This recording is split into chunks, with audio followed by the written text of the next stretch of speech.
today I will talk about buildings and greenhouse. First of all, I would like to start with to drawing you global pictures about what is happening regarding greenhouse. As you know that the highest effect in terms of greenhouse is coming from human. And what we've seen in this latest 30 years past, that the trend of the increasing of this effect is more than 45%. And obviously the biggest effect is coming from carbon dioxide. If we dig a little bit more on those figures, we could see that the whole ecosystem of the buildings is representing more than 40% of this effect. 11% from the construction perspective and almost 30% coming from the operating of the buildings. An additional interesting figures is showing that this effect is split by three parts. The upstream phases, which are the construction, is, let's say, significant. The downstream phases, which is the decommissioning of the buildings, is quite marginal, but the mid phases, which is the operating of the building, is just massive. And this effect is even much more massive because it's not linear. Year after year, the building is consuming, and you know that the efficiency of the equipment of the buildings are decreasing year after year based on the life cycle. According of the International Energy Agency, there is some request in terms of target to drop those effects by 85%, and this target or this challenge will not come on one time. Of course, we have two main milestones. The first one is to reach and to be net zero for the new buildings by 20 and 30.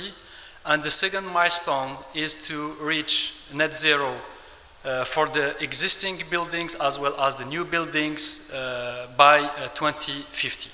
In terms of use case, I would like to share with you a use case for aluminium factory in Turkey called Calibri Aluminium. This client approached us to help him to reduce their footprint carbon, and he take advantage from some incentive that has been putting in place by Turkish government.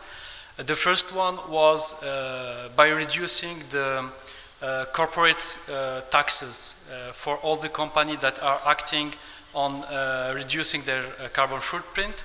The second one is the fact that they waive the VAT for all the projects regarding renewable energy.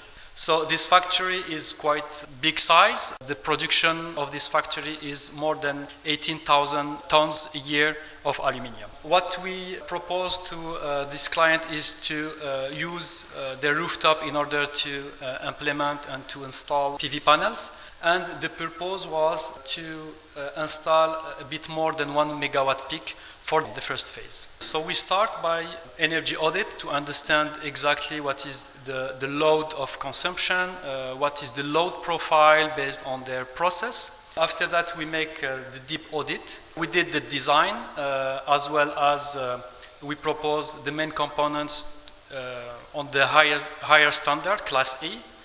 We will start soon the installation, and it's already starting now.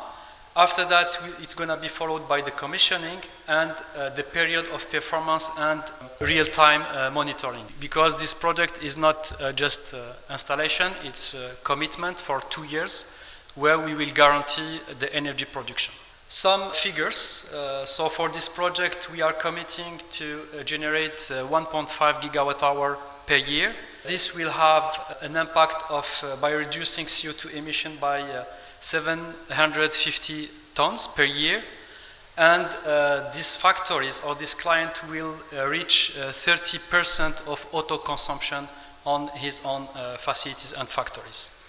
The takeaways that I will propose you today is think holistic approach, and this holistic approach should become with, in my opinion, on three components. The first one is the monitoring. The second one is the efficiency and reduce the consumption, and the third one is compensation. The monitoring is that better we understand the load, better we understand the behavior of the buildings, either when it comes to the behavior of the occupants or in that case the behavior of the process of the facilities, more we can give a better solution fitting the clients and the needs.